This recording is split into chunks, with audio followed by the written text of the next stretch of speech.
नमस्कार जय जगन्नाथ सांग मैंने आज आम जा गोटे एमती माताजी पाखक जे से पाखे भक्ति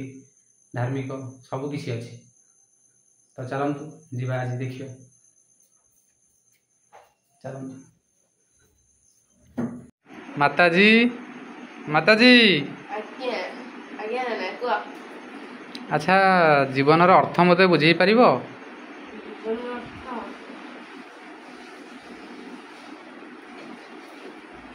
कह तो जीवन अर्थ कौन कहीं मु जीवन युद्ध जमी कहती जीवन युद्ध यदि हारी जाए ताले भगवान पाखक जावाक इच्छा हुए सेमती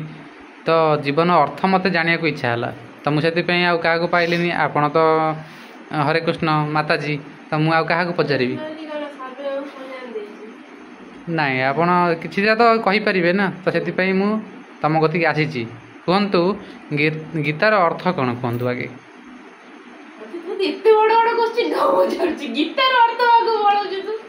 ना ना कहतु भगवान मुख निश्चित वाणी गीता कहुए गीता अच्छा जीवन अर्थ कौन जीवन अर्थ तम जीवन काल भितर कौन कर अच्छा जदि आम पाप कर ताले पुण्य यदि किसी न कर आम कौन भगवान पाखु जापर गोटे पिलाटा असना असना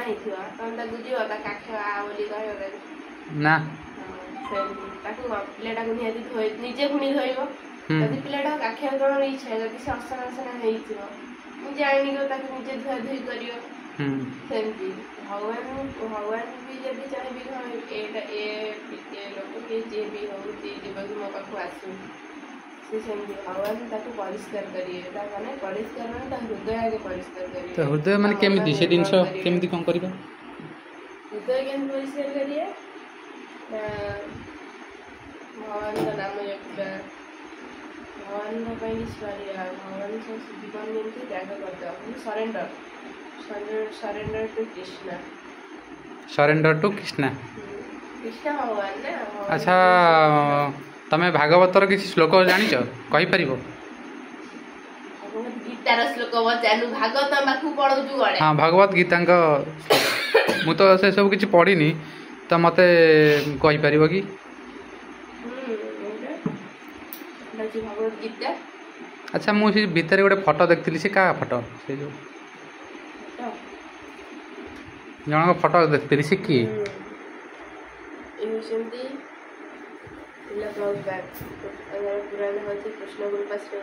माने प्रभुपाद का फोटो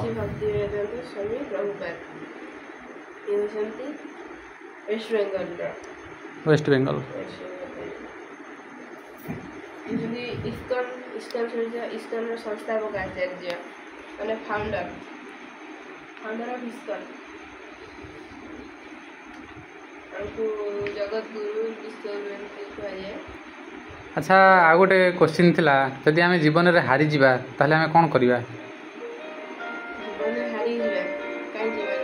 जदि आमको एमती लगे आम कि बंचिक किसी लाभ ना तो आम कौन करवा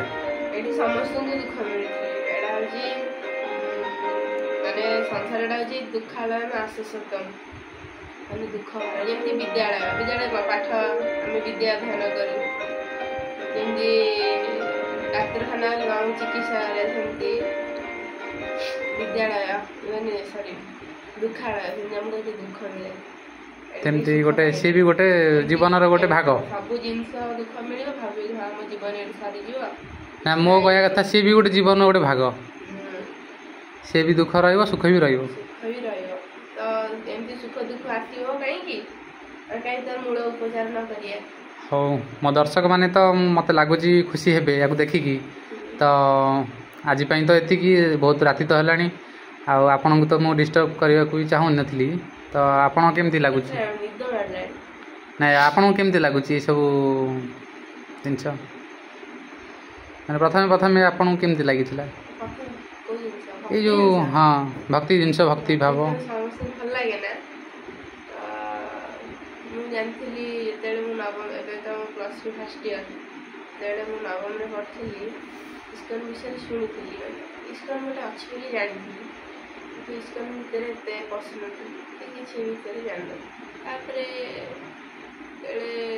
+2 ସେକେଣ୍ଡ ଇୟର ଯେତେବେଳେ ଆସିଲି ସେତେବେଳେ ମୋର ଷ୍ଟାର୍ଟ ହେଇଥିଲା। ସେତେବେଳେ ଫୋନ୍ ଯେତେବେଳେ ଆସିଲା ଆମ ପାଖକୁ ଦେଖିଲି ଏମିତି ଏମିତି ବାହାରିଛି, ସେଠୁ ଟିକେ ଜ୍ଞାନ ଉଦୟ ହେଇଥିଲା ମୋର। ଆଉ ମୁଁ ବି ଏମିତି ମୁଁ ଚିକେନ୍ ଖାଉଥିଲି, ମଟନ୍ ଖାଉଥିଲି। ତାପରେ ଏବେ ସବୁ କିଛି ଛାଡ଼ି ଦେଇଛ, ଚିକେନ୍ ମାଛ? ଏବେ ଲାଇଫଟା ଭଲ ଭାବରେ ଚାଲିଛି। ହଉ, ଆଜି ପାଇଁ ତ ମୁଁ ଏତିକି ଆପଣଙ୍କୁ କହୁଛି। ମୋତେ ନିଦ ମାଡ଼ିଲାଣି। ନିଦ ମାରିଲାଣି ଆପଣଙ୍କୁ? ହଉ ଦର୍ଶକ ବନ୍ଧୁ, ଆପଣମାନେ ତ ଦେଖିଲେ କେତେ ଖୁସିର ଜିନିଷ ଇଏ। ଆଜିର ଯୁବପିଢ଼ି, ଆଜିର ସମାଜ ପିଢ଼ି ଏମିତି ତ କେବେ ହେବାକୁ ଚାହିଁବେନି, ମୁଁ ଭାବୁଛି ଯାହା। ହଉ, ଆଜି ପାଇଁ ଏତିକି। ଦେଖା ହେବ ଆଉ ଗୋଟେ ଭିଡ଼ିଓରେ। ଆପଣଙ୍କୁ ଯଦି ଭିଡ଼ିଓଟେ ଭଲ ଲାଗିଥାଏ ତାହେଲେ ଆପଣ ଲାଇକ୍ କରି ଭିଡ଼ିଓ ଚ୍ୟାନେଲକୁ ସବସ୍କ୍ରାଇବ୍ କରି